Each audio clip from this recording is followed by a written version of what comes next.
What's up guys, my name is Sean, I'm the programmer for Soda Dungeon 2, and Soda Dungeon, and I'm back after a 1-month hiatus with your regularly scheduled Soda Dungeon 2 update video.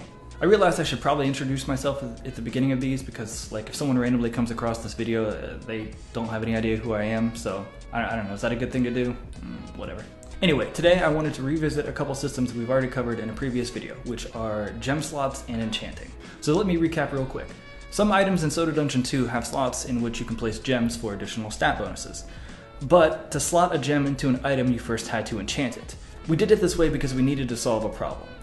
All the items in Soda Dungeon come in stacks.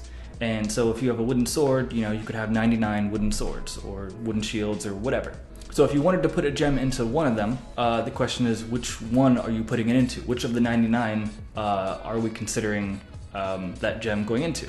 If you look at other games with gem systems like Diablo, they work because each item in the inventory is a unique instance. There's no such thing as 99 wooden swords. There's a wooden sword, and you can have multiple, but your inventory only fits, 10, 20 items, and so that's it. And if you put a gem into one, then that version of that item always has the gem, and it's just always there. So the quick solution is to make a copy, which is basically what we did with the enchanting system. So you take your stack of 99 items, you take one off, you treat it as a special instance, you still have your stack of 98, but this one special item now is where the gem goes into, and that's the one that gets equipped to a character.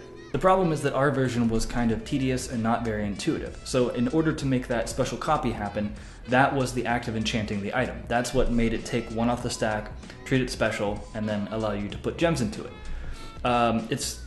What makes it tedious is the fact that there's basically an artificial in-between step. So, if you found an item that had a gem slot, and you had a gem, it feels intuitive that you should be able to put the gem into the item. But that wasn't the case. You had to first take the item to the wizard, enchant it, get your special copy, and then you could put an item inside of it.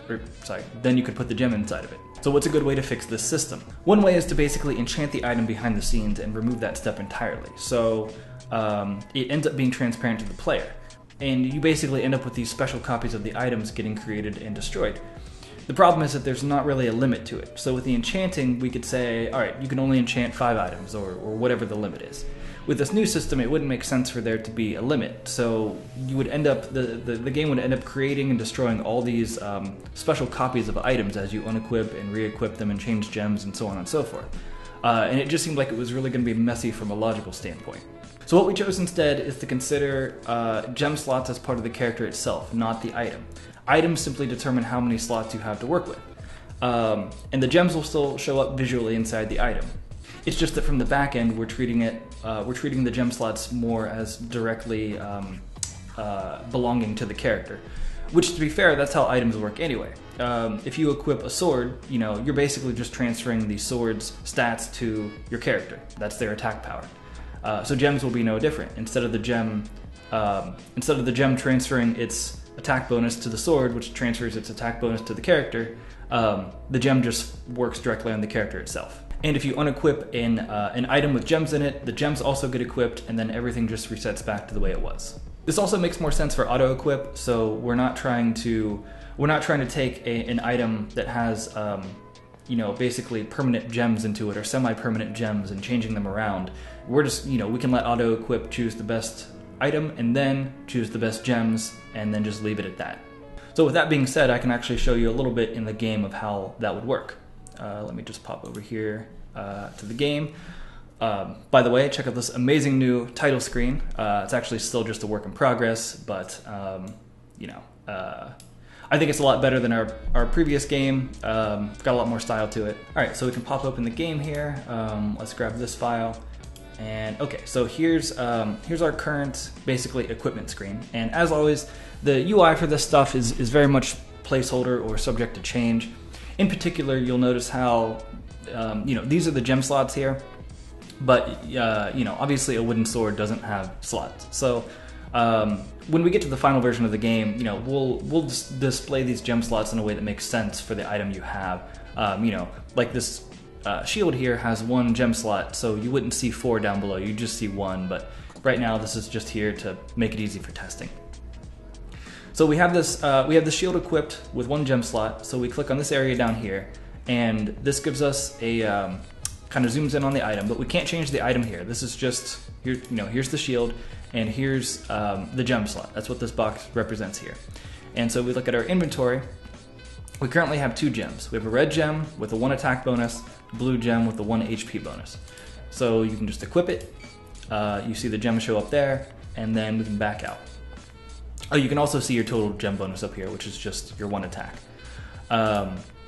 So here's what you end up seeing. The gem over here actually shows up in the item. This is sort of the finalized version of the character you will see in combat.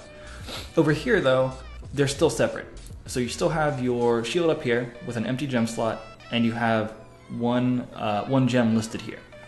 And that's because we're still trying to enforce the idea that these things are very separate. So if I went to my equipment and I chose a different shield, so for example I have a shield here with 2 gem slots, it's our frog shield, I can equip that, and you will see that the gem that we had previously just transfers over to the new shield. And this shield actually has 2 slots, so we can go in and we can actually put our blue gem in the second slot. So we can click our blue gem, 1 HP, change the slot, equip, and there we go. So now we have both gems in this one shield here, and still just like before, these slots are empty here. You just see the gems right here. And if I were to transfer back to the old shield, just the blue gem would get cut out because there's no room for it. So that's basically how that part works. So yeah, that's how gems work right now. That's our newer system for it. It's still a little rough, still kind of an early version, but I think it's the right direction for gems. So hopefully that will remain true once we get to the point at which we have some testing done. So what about enchanting? If we don't need enchanting for gem slots anymore, then what happens to enchanting? So enchanting was also a way for us to make individual items stronger, to give the game more of a focus on items themselves, as opposed to just, instead of just leveling up your attack relic to like level 10,000, we kind of like the idea that there was a more of an emphasis on individual weapons. But the more we thought about it, at this point we're leaning toward making enchanting a late game feature. We feel it has more of a place there. For all intents and purposes, the level system in Soda Dungeon 1 already works perfectly fine. There's an easy and very clear progression from wooden sword level 1 to 2 to 3, etc. It also works with saved loadouts very well. So if you chose to have an assassin's dagger, for example, on your character, whenever auto equip goes to equip it to your character, it knows that assassin's dagger is what you want, but it can increase it from level 1 to 2 to 3, whatever the best version you have is. Actually, I don't think that works in Soda Dungeon 1 the way it should, but we'll fix that for this game. So obviously, if we stick with the system, the item levels have to cap somewhere, and where they do, we can explore different options, like enchanting. And that part is still yet to be determined. What enchanting costs, how you do it, what the limits are, so on and so forth. But like I said, we're definitely leaning toward that being a late game feature, so that it's not something that's confusing to new players. It's not something they have to learn.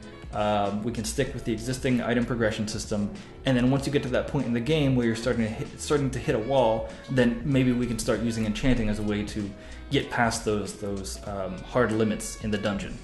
So I think that's where I'll probably cut it off for this video. It can definitely be frustrating to go back and revisit mechanics like this because it always feels like we have so much else to do, and we already spent a lot of time making the old system the way it was. But I mean, that's how you learn, that's how a system gets better, that's how you make progress. I think this is for the best. It feels a lot more streamlined, it feels a lot more intuitive, and I'm definitely curious to see what you guys think as well, because now I know that you don't have access to the game yet, so I know you guys don't have a hands-on way to experience this, but just from a general game design perspective, do you think this is a good feature for the game? So let me know what you think below. Thanks for watching, and I'll catch you guys next time.